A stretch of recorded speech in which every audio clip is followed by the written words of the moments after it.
So board games are supposed to be fun, right? But have you ever played a board game where you started to get angry at the people that you were playing with? I don't know, maybe you thought they were cheating or you didn't like the way they were playing or they were being unfair to you. I remember that happened a lot when I was growing up. We used to play this game called Sorry. So you would knock someone's pawn way back to the start and then you would say sorry and you were anything but sorry. But anyway, here we are playing Pandemic. It's a collaborative board game. So it's very suitable for this time in the quarantine. We're trying to cure the world of disease and epidemics here. But the point is, I heard this quote one time. It's that life is like Monopoly, a game of Monopoly. You buy a lot of houses and a lot of hotels and a lot of property. You get a lot of money, and then you fold the game up and you put it back in the closet. And all that remains are the relationships that you formed during the game. So I think we can learn a lot during this quarantine. It's kind of like Monopoly. These past few years, you've been at school, you've taken a lot of tests, gotten a lot of good grades, you've done a lot on your sports teams, you've made a lot of friends, and then all of a sudden, all of that gets closed up, put back in the closet, and all that's left are the people you care about, the people you love, and the people that love you, right? Your family, your closest relationships, your loving relationships. And I think those loving relationships, that love, is what gives you your identity. It makes you who you are. So all of the other circumstances in your life or your daily routine, your daily rhythm, that's all changed radically right now because you're not going to school, you're not going to your soccer practice, you're not doing any of those things.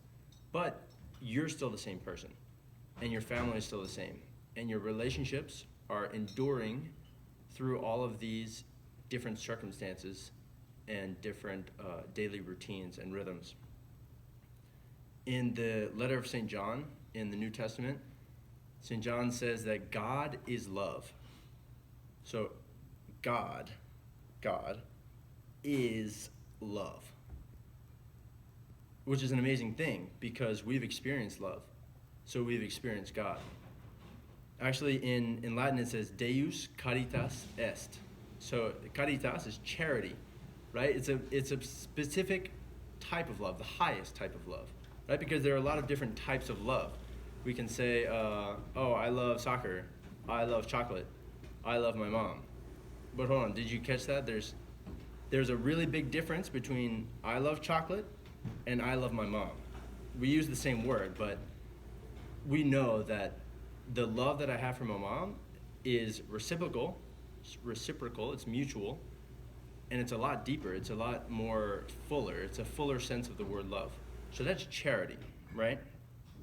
And we hear a lot, well, what is charity? Well, it's I gave some of my money to charity, or charity is being nice to people, or I don't know, sometimes we can think that charity is just saying yes to people all the time. So people want things from us, and we just say yes, always. But then you become a pushover, so people take advantage of you and walk all over you. That's not true charity. True charity is willing and doing the good for other people.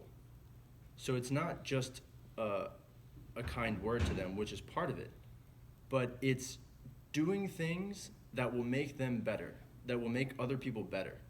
That's what true charity is wanting the best for other people, wanting them to become the best people that they can be.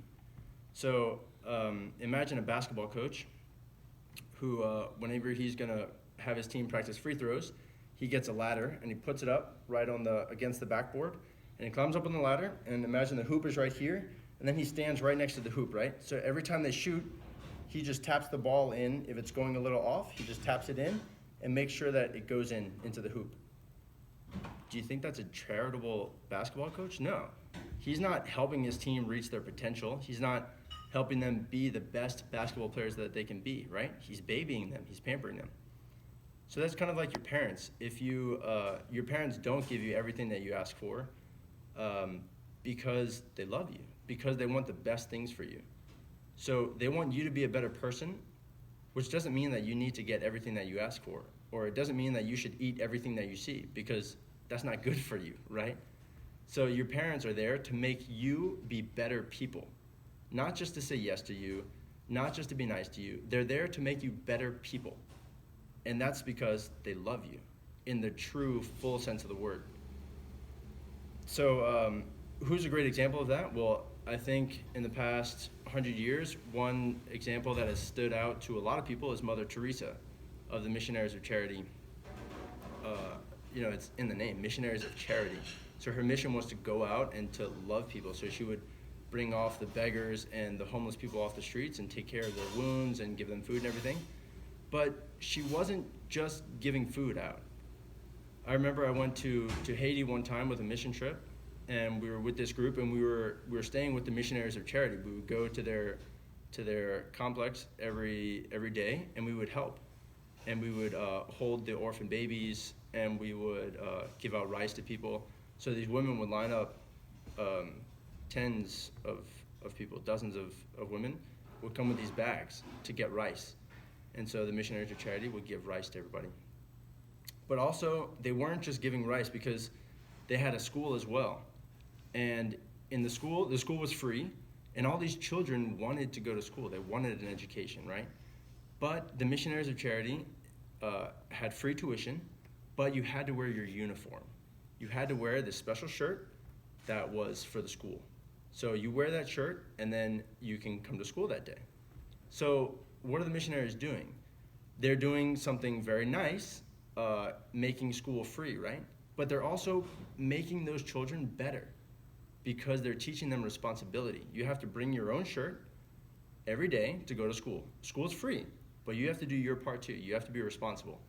So why is that true charity? Because it's teaching these kids how to be responsible, which is going to help them in their life, right? It's going to help them get out of poverty, take advantage of their life, and reach their potential, right?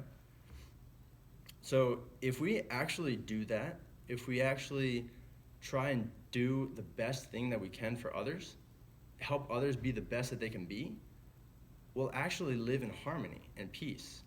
Jesus, after the resurrection, he comes to the apostles and he says, "Peace be with you."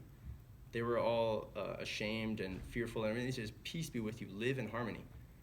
And the first Christian communities, they said they shared everything amongst themselves, and they devoted themselves to prayer and to the fellowship of themselves and breaking the bread. So they lived in complete harmony, which is really beautiful, because they all wanted the best for the other, and they all wanted the other to be the best that they can be. St. John of the Cross has a really great quote that I love. It's at the sunset of life, or at the afternoon of life, we will be examined on our love. So at the end of our life, when we fold up the Monopoly board, we fold up the pandemic board, we will be examined on how we loved others. Not on what grades you got on your science test, not on how many points you scored in your basketball team, on how you loved others, how you helped others be the best that they can be, and forming that community where it helps everyone as a community, myself included, become the best Christians that we can be. God bless you, and pray for us.